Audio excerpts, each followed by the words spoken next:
ওরা আমাকে অবহিত করেছে এবং আমার সহযোগী নেতাকর্মীকে নিয়ে ভৈরব শহরে বাজারের যে ভাঙন মেঘনানদীর সেই ভাঙনকে দেখার জন্য আমরা এসেছি। ইতিমধ্যেই গত পরশু দিনে আমি আমার বিএনপির ভারপ্রাপ্ত চেয়ারম্যান জনাব তারেক রহমানের সাথে আমি কথা বলেছি। এই ব্যাপারে আমি বিস্তারিত ওনাকে অবহিত করেছি।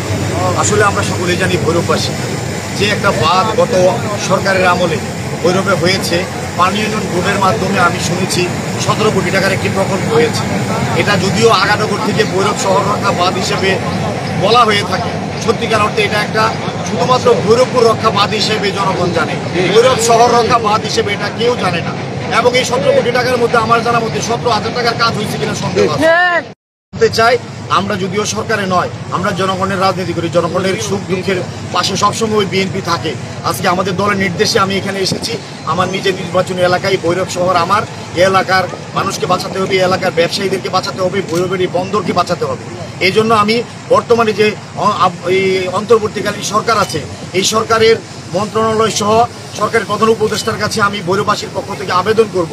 জেলা প্রশাসক আছেন, স্থানীয় প্রশাসন আছেন, তাদের মাধ্যমে আমি বলতে চাই যে এই শহরকে বাঁচাতে হবে, ভৈরবকে বাঁচাতে হবে। কিশোরগঞ্জের অর্থনীতির মূল চাবিকাঠি হলো ভৈরব, এই বন্দর, এই ভৈরব শহর। অতএব ভৈরবকে যদি বাঁচাতে পারি, অর্থনীতির ভিত মজবুত থাকবে। সেই কারণে ইতিমধ্যে জেলা প্রশাসনও আমি শুনেছি সেখানে এসেছে বা খোঁজখবর নিয়েছে। স্থানীয় পানি উন্নয়ন বোর্ড এবং এই যে ইউনো সাহেব, ভৈরবের প্রশাসন, ওনারাও এখানে কাজ করেছে। আমাদের ভৈরব বিশ্ববিদ্যালয়ের ছাত্র সংসদ তারা কাজ করেছে। এখানে আমাদের যে দেশপ্রেমিক সেনাবাহিনী আছেন তারাও এখানে রীতিমতো কাজ করছেন বিভিন্নভাবে। এবং এখানে অনেকগুলো বড় বড় প্রতিষ্ঠান আছে, তেলের ডিপো সহ এই সরকারি গোডাউন, বিএডিসির গোডাউন, সার কারখানা, ব্রিজ, অনেক গুরুত্বপূর্ণ স্থাপনাগুলো, সরকারি স্থাপনাগুলো এখানে আছে। অতএব এটা অতীব গুরুত্বপূর্ণ। আমি অনুরোধ করব সরকারের সর্বোচ্চ পর্যায় থেকে দ্রুত সময়ে যেন এখানে তাৎক্ষণিক যা প্রাথমিক ব্যবস্থা নেওয়া দরকার, এই বাঁধ, এই ভাঙনের হাত থেকে যাতে আমরা রক্ষা করতে পারি। আমরা এখনো দেখছি যে ভাঙন চলমান, এটাকে অতি দ্রুত পানি উন্নয়ন বোর্ডের মাধ্যমে হোক আর যেভাবেই সম্ভব এই ভাঙনকে রোধ করতে হবে।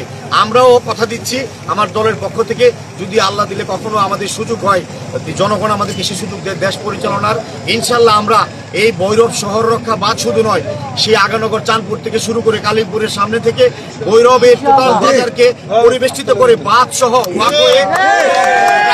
সহ নান্দনিক একটা পর্যটন কেন্দ্র গড়ে তোলার মতো একটা সম্ভাবনা আছে। সে ব্যাপারে আমাদের